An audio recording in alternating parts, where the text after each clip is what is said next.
arek Siskal, hari ini kita akan membahas topik yaitu kompresor. Mulai dari identifikasi masalah, repair list, sampai cara perbaikan. Bersama saya sudah hadirkan narasumber kita. Halo arek Siskal, perkenalkan nama saya Petrus Johannes Rosario Jan, mahasiswa Teknik Sistem Perkapalan Universitas Hang Tuah Surabaya, angkatan 22. Di sini saya akan menjelaskan mengenai kompresor, yaitu mulai dari identifikasi masalah, repair list, dan cara perbaikannya. Oke, sebelum kita jauh, kompresor di kapal itu untuk apa sih, Mas? Kompresor pada kapal yaitu mesin bantu yang fungsinya itu ngasilin udara bertekanan. Dan salah satu contohnya yaitu untuk starting pada main engine atau mesin induk pada kapal. Oh, oke. Kalau kompresor di kapal mulai bermasalah nih, terus gimana sih cara identifikasinya, Mas? Yang pertama, tekanan output itu turun. Misalnya tekanan tabung nggak sesuai dengan set point. Yang kedua ada suara abnormal, gesekan keras. Yang ketiga ada overheat di cylinder head. Kemudian ada kebocoran oli atau udara terlihat di sambungan pipa, katup atau crankcase-nya. Kemudian ada getaran berlebih karena dudukan itu longgar ataupun bearing house. Oke. Biasanya repair list apa saja yang perlu disiapkan untuk perbaikan kompresor di kapal sih, Mas? Yang pertama itu ada silinder terdapat goresan pada liner. Yang kedua itu ada piston dan ring aus atau bocor. Kemudian ada valve plate tersumbat atau bocor. Kemudian ada crankshaft getaran tinggi. Kemudian ada oli pump tidak berfungsi optimal. Kemudian ada motor penggerak overheating. Kemudian ada intercooler yang tersumbat atau bocor, filter udara kotor atau tersumbat, sistem pelumasan, oli kotor, atau panel kontrol alarm tidak berfungsi. Kalau perbaikan kompresor kapal nih, langkah-langkah seperti apa saja sih, Mas? Bisa dijelaskan secara singkat?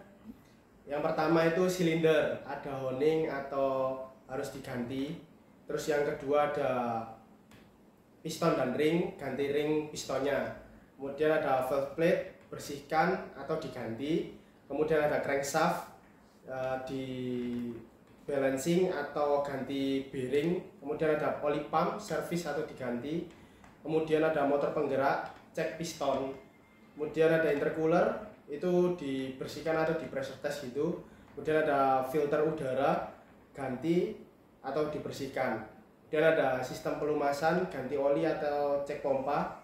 Kemudian ada panel kontrol, diperiksa atau wiring.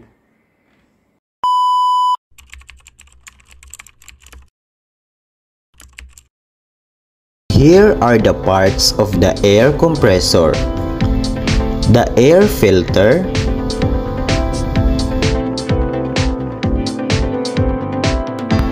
cylinder head, and inside of this is a first stage valve.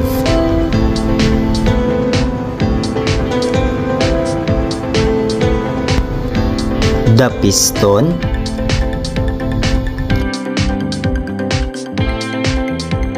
first stage cooler,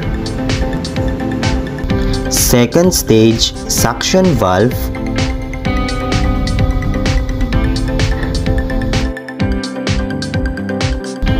second stage cooler, second stage delivery valve,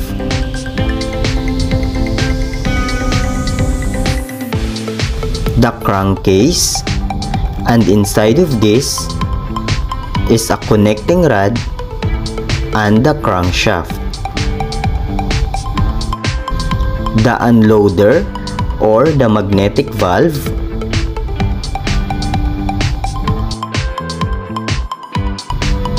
the flywheel, and electric motor. The cooling water and the cooling water pump.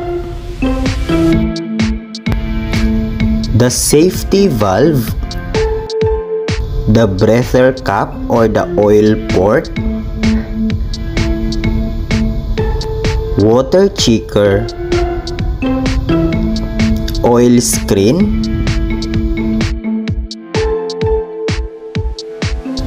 oil filter element,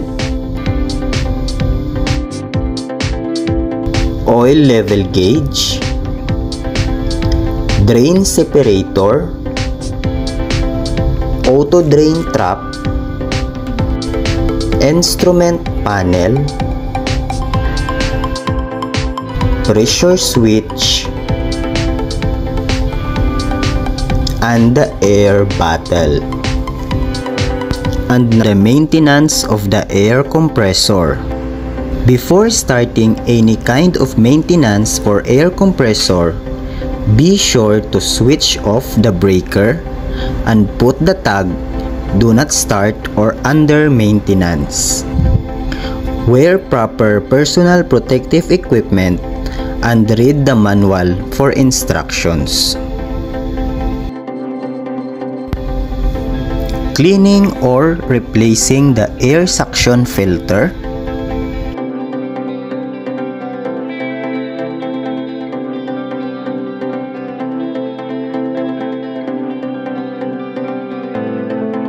Changing oil, the compressor crankcase oil. When changing oil, use the grade of oil exclusive only for the compressor. Crankcase inspection.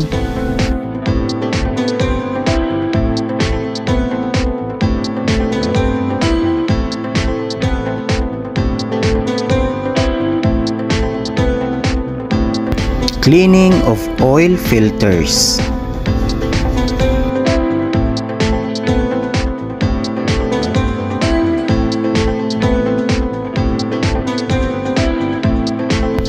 Cleaning of auto drain trap.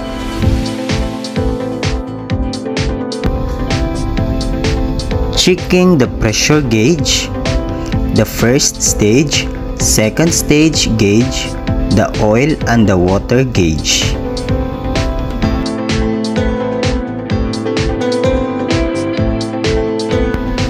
Testing of safety device such as lube oil low pressure alarm.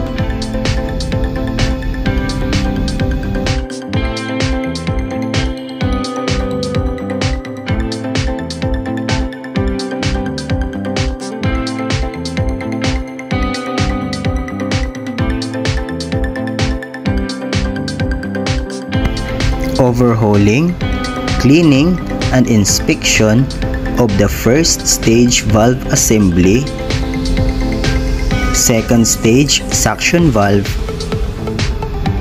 and second stage delivery valve. Checking and retightening the foundation bolts.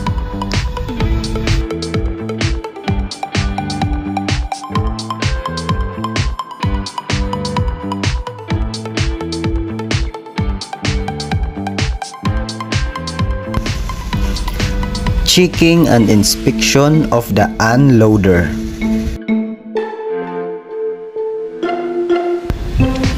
Overhauling of piston and change the piston ring. And lastly, here's the things you need to know or the preparation before starting of the air compressor or before you put to the automatic mode of operation. Number 1, check the oil in the oil level gauge. Number 2, check the cooling water through water checker and be sure that the ball is on the upper part and floating. Number 3, check that all necessary valves are open.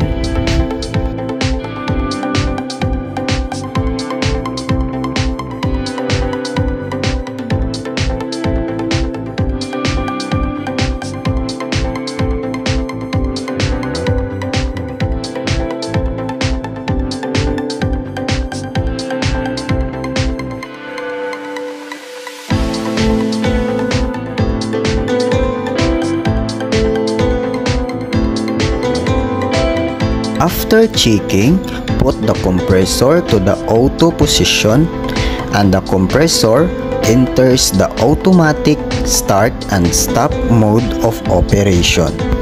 And don't forget to drain the air bottle regularly. Oke, terima kasih banyak ya Mas atas penjelasannya. Jadi sekarang kita akan paham bagaimana sih cara mengidentifikasi masalahnya, seperti repair list sama perbaikan kompresor di dalam kapal. Sama-sama, semoga bermanfaat. Jangan lupa like, share, dan subscribe. See you, Re.